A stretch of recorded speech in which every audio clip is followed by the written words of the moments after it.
Bismillahirrahmanirrahim. Assalamualaikum warahmatullahi wabarakatuh. Berita Al-Hijrah 15 Jun bersama saya Nazirah Syaringat dan berikut tajuk utama malam ini. Video warga asing sokong hina Nabi Muhammad disiasat.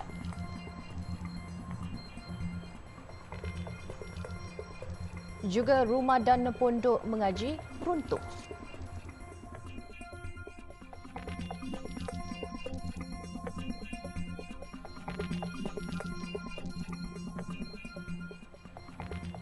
Polis sedang menyiasat video tular yang memaparkan sekumpulan lelaki dipercayai warga asing menyokong tindakan ahli politik India yang mengeluarkan kenyataan mengutuk Nabi Muhammad SAW.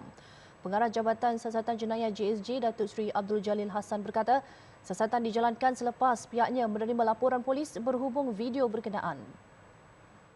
Neetu शर्मा जी आप संघर्ष जारी रखें. Video berdurasi 1 minit dan 18 saat itu tular selepas dimuat naik menerusi aplikasi TikTok. Ia memaparkan sekumpulan warga asing berkumpul di hadapan kuil di Batu Caves dan menyatakan pendirian menyokong perjuangan Hindu Samachar serta tindakan ahli politik dari Parti Bharatiya Janata BJP yang mengeluarkan kenyataan berbaur penghinaan terhadap Nabi Muhammad SAW. Menurut Datuk Seri Abdul Jalil, video itu telah mendapat tontonan sebanyak 16,000 dan turut tular di lain platform media sosial seperti Facebook dan WhatsApp. Tambahnya, siasatan dijalankan oleh Unit Siasatan Jenayah Terkelas bahagian pendakwaan atau Undang-Undang D5 JSJ Bukit Aman mengikut Seksyen 505B Kanun Keseksaan kerana mengeluarkan kenyataan yang menyebabkan atau mungkin menyebabkan ketakutan atau kegentaran awam atau golongan awam. Selain itu, siasatan turut dijalankan di bawah Seksyen 233 Akta Komunikasi dan Multimedia 1998 iaitu penggunaan tidak wajar kemudahan rangkaian atau perkhidmatan rangkaian. Katanya siasatan masih diteruskan dan pihaknya menasihatkan orang ramai untuk tidak membuat sebarang spekulasi yang boleh menjejaskan siasatan. Orang ramai juga dinasihatkan agar cakna dan prihatin terhadap isu-isu yang menyentuh sensitiviti agama dan kaum. Penganut agama lain seharusnya menghormati agama Islam dan tidak menyokong mana-mana pihak yang melakukan tindakan tidak bertanggungjawab itu. Yang di-Ketua Yayasan Dakwah Islamiah Malaysia Yadim Nasruddin Hassan berkata, tindakan warga asing yang lantang menyuarakan sokongan terhadap perjuangan Hindu Samachar serta tindakan Nupur Sharma yang menghina Nabi Muhammad itu dibimbangi mencabar kesabaran umat Islam di negara ini sekaligus mampu menggugat keamanan negara. Sebahagian daripada sikap suka menghina antara agama ni ialah kerana kejahilan. Kegagalan untuk memahami agama dan kegagalan untuk menghayati asuhan agama. Namun walau bagaimanapun kita harap Islam tak dicabar berterusan kerana Islam juga umatnya ada limit ataupun ada tahap untuk berdiam diri ataupun untuk bersabar di atas segala penghinaan. Jangan sampai berlaku perkara yang kita tak inginilah, kerana itu akan mencetus gangguan kepada keselamatan dan ketenteraman. Nasruddin berpandangan situasi itu bagaimanapun wujud adalah disebabkan pendirian segelintir umat Islam yang tidak jelas dan ragu-ragu dalam mempertahankan agama. Apabila umat Islam sendiri tidak menunjukkan satu sikap yang jelas dan masih ada di kalangan umat Islam sendiri yang teragak-agak untuk mempertahankan agamanya, ataupun wujud di kalangan umat Islam yang tak berani pun bersuara untuk mempertahankan kesucian dan kemuliaan agamanya, maka lahirlah golongan yang seperti ini. Golongan yang mula berani tanpa ragu ataupun menunjuk keterbukaan sikapnya menentang Islam secara berleluasa. Jadi ini adalah perlu disedari dan diinsafi oleh umat Islam. Bagaimanapun, beliau menasihatkan agar umat Islam tidak keterlaluan dalam memberi tindak balas yang berunsurkan penghinaan selain menjadikan Nabi Muhammad SAW sebagai panduan ketika berdepan dengan orang bukan Islam. Umat Islam jangan keterlaluan dalam mengambil tindak balas, sebab kita tak diajar untuk membalas penghinaan itu dengan penghinaan juga.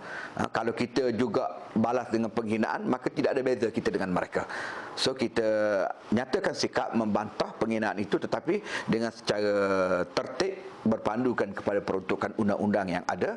Dalam pada itu, beliau juga meminta agar pihak berkuasa mengambil tindakan lebih tegas berdasarkan peruntukan undang-undang sedia ada kerana menurutnya ia bukan sahaja membabitkan sensitiviti agama tetapi juga ancaman terhadap keselamatan rakyat di negara ini.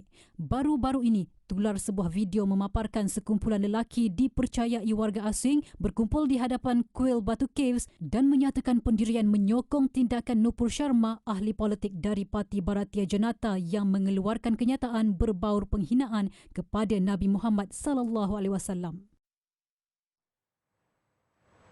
Sementara itu, Menteri di Jabatan Perdana Menteri Hal Ehwal Agama Datuk Idris Ahmad berharap pihak berkuasa akan mengambil tindakan tegas terhadap individu yang terlibat dalam video tular menyokong penghinaan terhadap Nabi Muhammad sallallahu alaihi wasallam. Perkara seperti ini saya mengharapkan supaya pihak berkuasa mengambil tindakan tegas. Kalau ianya berunsur hasutan, kena ambil tindakan berdasarkan kepada akta yang boleh untuk menghukum mereka. Kalau melibatkan orang Islam, maka Jabatan Agama yang akan mengambil tindakan. Dua lelaki dipanggil polis bagi membantu siasatan video tular memaparkan mereka terlibat dalam pergaduhan di tengah jalan. Ketua Polis Daerah Shah Alam, Asisten Komisioner ACP Muhammad Iqbal Ibrahim berkata, kejadian pada 13 Jun itu berlaku di Persiaran Kerjaya Glen Mary, Seksyen U1 Shah Alam. Siasatan awal polis mendapati kejadian pada 7.15 petang itu berlaku apabila suspek seorang lelaki berumur 29 tahun yang menaiki kereta Nazaria enggan mengetepikan keretanya ketika di lokasi kejadian dan menyebabkan motosikal lain tidak dapat meneruskan perjalanan. Situasi itu menyebabkan pertengkaran mulut antara suspek dan seorang penunggang motosikal disusuli dengan pergaduhan sebelum dileraikan oleh orang awam. Susulan kejadian, penunggang motosikal tersebut yang merupakan seorang lelaki berusia 31 tahun itu telah hadir ke balik polis untuk membuat laporan. Menurut Muhammad Iqbal, kedua-dua mereka yang terlibat telah dipanggil untuk membantu siasatan dan kes disiasat di bawah Seksyen 323 Kanun Keseksaan. Ujarnya, dua individu itu telah bersetuju untuk menyelesaikan secara baik dan pengadu juga telah menarik semula laporan polis yang dibuat sebelum itu.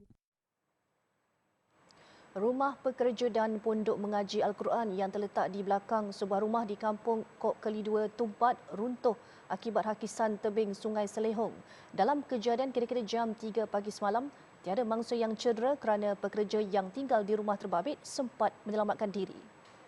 Menurut pengusaha sawah Ismail Ibrahim, 38 tahun, kira-kira jam 2.30 pagi Isnin, dia dikejutkan oleh kaki tangannya yang tinggal di rumah pekerja tersebut yang terletak di belakang rumahnya dan memberitahu berlaku pergerakan tanah di tebing sungai. Duduk tidur dalam ni, ia kata tidur alik-alik tu turun. Dalam pukul 2 lebih dia pergi gerak. Dia pergi panggil saya lah. Panggil saya turun. Saya turun duduk tunggu dengan dia sini, jangan kata badi lari, duduk begawi lepas sikit. Duduk main tarik kah. Dalam pukul 3 lebih, ada 3.10 lah lebih kurang. Kapal-kapal dung turun. Dung turun tu kak. Tak boleh nak buat gapo. Ismail berkata kejadian runtuhan tebing pagi semalam adalah kali kedua berlaku selepas yang terakhir pada 8 tahun lalu. Dia mendakwa hakisan itu semakin serius berlaku apabila hujan lebat atau musim tengkujuh kerana air dilepaskan dari pintu air berhampiran kemudian melimpah keluar dan menghentam tebing sungai. Ismail berkata aduan telah dibuat kepada pihak berwajib sejak beberapa tahun lalu namun belum menerima maklum balas menyebabkan dia terpaksa membina sendiri benteng untuk menghalang hakisan dengan kos mencecah RM30,000. Benteng hampir 10 meter itu dibina sejak 2 tahun lalu menggunakan tayar lori, tong plastik, besi serta longgokan pakaian terpakai. Kejadian terbaru ini menyebabkan dia dan seorang lagi pemilik rumah berhampiran bimbang dengan keadaan tanah runtuh yang mereka diami. Bunyi berung bunyi. Bunyi runtuh gitulah bunyi, tak tahu ke sini.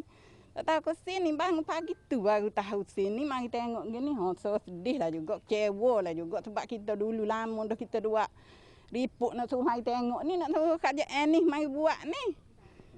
Mari kak, gitulah. Kecewa pun buat gana, dah utuh, dah berlaku dah ni. Saadiah 60 tahun yang juga ibu tunggal dan tinggal berseorangan memberitahu dia akan tidur di bahagian hadapan rumah setiap kali berlaku hujan lebat atau kejadian banjir kerana bimbang rumahnya akan runtuh. Jabatan Perangkaan Malaysia DOSM memberi jaminan semua data dan maklumat dalam simpanannya selamat dan tiada kebocoran. Ketua DOSM Datuk Seri Dr. Muhammad Uzir Mahidin berkata, setakat ini pihaknya berjaya menjaga data-data individu dari disalahgunakan.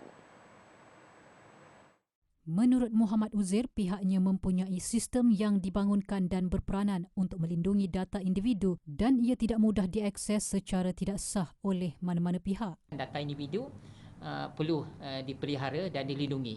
Alhamdulillah setakat ini DOSM berjaya mengekalkan supaya data individu ini, sebab kita tahu kita mengumpul maklumat berkala. Bukan kita ambil hari ini besok tak buat dah. Kita nak supaya bila kita buat satu misalnya satu perkara diperlu oleh kerajaan, bila dibuat dasar kita nak ukur balik apa yang berlaku. Jadi pastikan maklumat yang kita kumpulkan untuk orang terus memberi maklumat supaya maklumat itu terpelihara.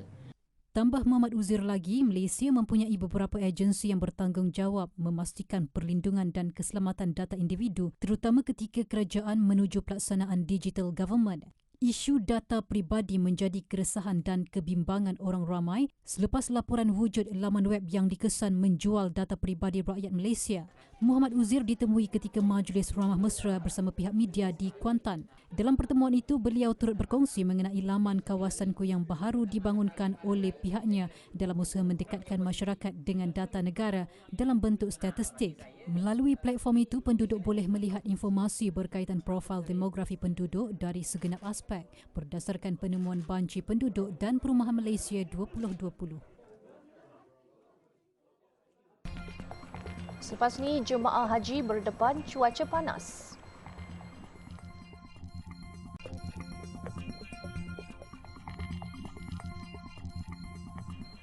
Alhamdulillah, bertemu kembali. Menghidap leukemia pada usia muda bukan penghalang buat seorang gadis dari Padang Terap Kedah untuk mencari rezeki bagi menampung kos rawatan kansernya. Sejak diberhentikan kerja kerana sering mengambil cuti, Siti Nur Ain Rosli 20 tahun nekat berniaga nasi lemak kerana tidak mahu bergantung harap kepada ibu bapanya semata-mata. Sebaik mengetahui dirinya menghidap leukemia pada Januari lalu, Siti Nur Ain nekat melawan penyakit dan tidak mahu terus bersedih atas ujian yang menimpa dirinya. Dia yang sebelum ini pernah bekerja sebagai pekerja am di sebuah ladang getah, kerap mengalami demam dan pitam sehingga dirujuk ke Hospital Sultanah Bahiyah. Biar luluh hatinya apabila mengetahui bahawa sel kanser telah merebak 60%, dia tetap menerima kabar duka itu dengan hati terbuka. Sebab doktor ada cakap nak kerja memang tak boleh kerja dah sebab kanser kan, lagi pun masa tu teruk dia cakap. Lepas tu I'm duduk saja macam apa terfikir online kan ada kan macam boleh menega. Sebab itulah sebab macam kita menega ni dia tak berapa nak teruk sangat. I'm menega nasi lemak lah dengan mak, saya hajak mak buat nasi lemak. Setiap hari Siti Nur Ain akan bangun seawal jam 5 pagi untuk menyediakan nasi lemak bungkus sebelum menghantarnya dari rumah ke rumah. Lebih bersemangat apabila ibunya turut membantu di dapur. Meskipun pendapatan tidak seberapa, sekurang-kurangnya ia dapat digunakan untuk menampung kos ulang-alik ke hospital bagi rawatan susulan. Dengan pendapatan ayahnya Rosli Ismail yang bekerja kilang, ia tentunya tidak cukup untuk menampung kehidupan mereka sekeluarga. Selain menderita leukemia, Siti Nur Ain juga mengalami masalah penglihatan di mana mata kirinya tidak dapat melihat sejak lahir. Kecekalan Siti Nur Ain mendapat perhatian Persatuan Cancer Survivors Malaysia CSM. Pengerusinya Zuraini Kamal tampil menyampaikan sumbangan barangan dapur, telekung, susu formula khas dan sumbangan wang tunai. Ini adalah kisah seorang pejuang. Ya, dia duduk di kampung, kena buat rawatan kena kanser, dia buat rawatan ikut seperti yang doktor nasihatkan dan alhamdulillah dia masih lagi boleh bekerja dan dia tidak menggunakan itu sebagai alasan untuk tidak berbuat apa-apa. Orang ramai yang ingin membantu, sumbangan boleh disalurkan ke akaun Agrobank milik Siti Nur Ain Rosli seperti tertera atau menghubunginya di talian 010 5193 170. Memasuki hari keempat Majlis Tilawah dan Hafazan Al-Quran peringkat kebangsaan MTHQK, hampir separuh dari 113 peserta dari seluruh negara telah memperdengarkan bacaan dan hafazan mereka. Imam Besar Masjid Negara Ehsan Muhammad Hosni yang juga merupakan salah seorang juri berkata, rata-rata peserta menunjukkan peningkatan yang baik dari segi hafazan dan kelancaran. Peserta-peserta dari sudut hafazannya dapat menunjukkan peningkatan yang baik dari sudut hafaz lancar, dan kita mengharapkan anak-anak ini akan terus mengekalkan hafazan mereka untuk lebih cemerlang pada masa akan datang. Bagi hafaz dan lancar ini kita menilai dari sudut kelancaran peserta tersebut, sama ada dia punya bacaan itu tersangkut-sangkut ataupun lupa untuk menyambung ayat, yang itulah antara perkara yang kita nilai untuk hafaz dan lancar. Manakala dari sudut tajwid, jurinya yang juga Imam Besar Masjid Negeri Johor, Makhazir Abdan berkata, penekanan hukum mad dan nun perlu diberi lebih perhatian. Katanya, peserta dilihat kurang memberi tumpuan dengan hukum bacaan itu. Saya menekankan tentang hukum mad dan juga hukum nun mati ataupun nun syiddah, yang mana kadang peserta kurang mengambil berat perkara ini. Jadi mereka terlalu menumpukan pada hafaz dan lancar. Saya peringatkanlah untuk baki beberapa hari lagi ini untuk mereka fokus perkara ini. MTHQK kali ini melibatkan 113 orang peserta dari seluruh negara dengan 29 orang peserta menyertai Majlis Tilawah Al-Quran, manakala 84 orang bagi Majlis Hafazan Al-Quran, di mana para hufaz lelaki dan wanita akan bertanding dalam 3 kategori, iaitu 10 juzuk, 20 juzuk dan 30 juzuk. Para peserta akan dinilai oleh barisan jemaah hakim seramai 12 orang bagi acara tilawah dan 14 juri bagi acara hafazan yang terdiri daripada pakar berpengalaman dalam bidang masing-masing.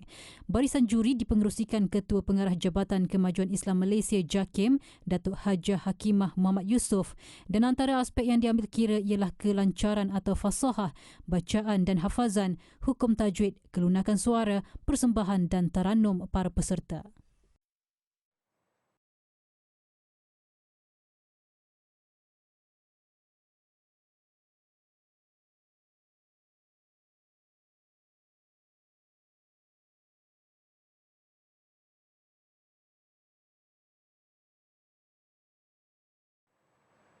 Jemaah haji bakal berdepan cuaca panas yang mampu mencecah sehingga 48 darjah Celsius dan boleh menyebabkan berlaku strok haba. Justru jemaah dinasihatkan mengatur jadual harian sesuai dengan keadaan diri untuk melaksanakan ibadah dan aktiviti harian. Laporan Fitri Musa dan juri kamera Kamaluzaman Mansur dari Makkah Al-Mukarramah. Ketua Rombongan Haji Malaysia Datuk Seri Syed Saleh Abdul Rahman berkata, dalam kegairahan jemaah melaksanakan ibadah, mereka harus memberi perhatian supaya tidaklah terdedah kepada cuaca panas yang agak lama selain minum air yang cukup. Ia bagi mengelakkan risiko strok haba. Dalam kegairahan mereka untuk melaksanakan ibadah haji, dalam kegairahan mereka untuk membuat lawatan ke tempat-tempat yang bersejarah dan sebagainya, mereka harus memberi perhatian supaya mereka tidaklah terdedah kepada cuaca yang panas pada tempoh yang agak panjang, dan untuk sentiasa meminum air yang secukupnya supaya mengelakkan diri mereka daripada terkena dengan strok haba ataupun dengan dehydration dan sebagainya. Sementara itu, bagi jemaah, cabaran cuaca dihadapi dengan cara tersendiri selain mengikut saranan tabung haji. Walaupun panas disebabkan kita nawaitu kita daripada Malaysia lagi, kita dah memang excited nak datang kemari untuk beribadah. Dari semangat itu, ibaratnya macam dia membina semangat. Walaupun kita excited, Jadi kita rasa boleh untuk mengharungi untuk beribadat tu. Saya ambil masa untuk ke masjid tu sebelah pagi sebab di sana tu masanya lebih panjang dan suasananya lebih nyaman lagi sikit lah. Jadi kalau waktu Zuhur Asar tu memang saya tak pergilah. Sebab saya tak tahan sangat panas tu. Jadi saya bekalkan tenaga untuk keluar di waktu Maghrib atau Isyak. Pada waktu pagi dalam pukul 6 kita pergi, insya-Allah dalam pukul 9 lebih tu dah siap dan kita baliklah. Dan kalau agak cuaca panas sikit tu daripada Masjid Haram tu tak payahlah berjalan kaki, naik teksi je kemari. Kami ambil vitamin C, bekalan vitamin D dan juga ada ambil air, minum air yang banyak lah setiap kali sebabnya membantu untuk hydrate badan kan. Macam saya dah pernah kena demam dah di sini, tapi alhamdulillah dengan bekalan ubat dan juga minum air yang banyak, alhamdulillah. Laporan Fitri Musa dan juru kamera Kamarul Zaman Mansur dari Makkah Al-Mukarramah untuk Berita Al-Hijrah. Majlis Agama Islam Wilayah Persekutuan Mawib hari ini melantik 4 ahli yang baharu bagi menggantikan ahli Mawib yang telah tamat tempoh.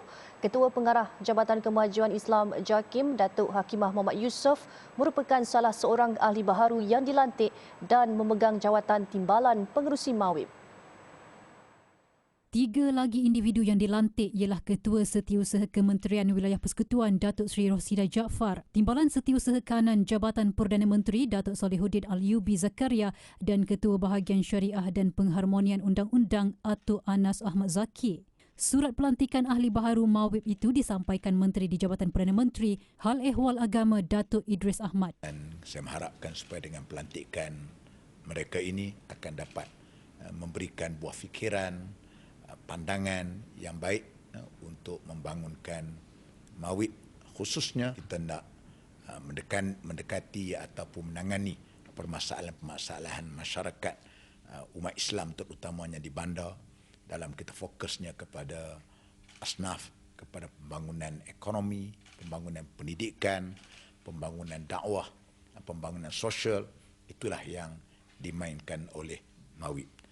Pelantikan ke-4 individu tersebut telah diperkenankan oleh Yang di-Pertuan Agong Al-Sultan Abdullah Riayatuddin Al-Mustafa Billah Shah.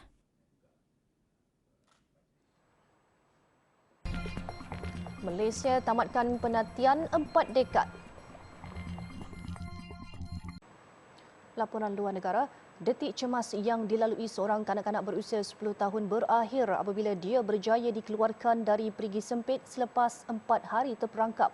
Rahul Sahu yang mengalami masalah pendengaran dan pertuturan jatuh ke dalam perigi sedalam 24 meter pada Jumaat lalu ketika bermain di halaman rumahnya di wilayah tengah Chattisgarh. Kanak-kanak lelaki tersebut ditemui dalam keadaan lemah dan dikejarkan ke hospital berdekatan. Terdahulu, kerja-kerja menyelamat melibatkan penggunaan jentera penolak tanah dan kren bagi menggali terowong kecil di sebelah telaga tersebut.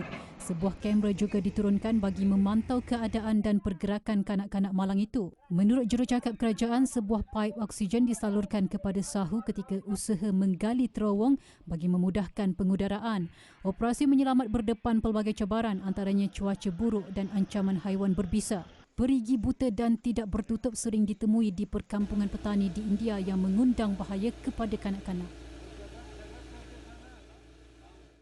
Pertubuhan Kesihatan Sedunia WHO akan mengadakan mesyuarat tergempar minggu hadapan untuk menentukan sama ada penyakit cacar monyet dikategorikan sebagai penyakit kecemasan awam yang membimbangkan. Menurut Ketua Pengarahnya Tedros Adhanom, pihaknya akan memanggil jawatan kuasa kecemasan di bawah Peraturan Kesihatan Antarabangsa dan mesyuarat yang akan berlangsung 23 Jun depan. Pengumuman itu dibuat telah lebih 30 saintis mengeluarkan kenyataan bahawa terdapat keperluan mendesak untuk menukar nama wabak tersebut bagi mengelak diskriminasi.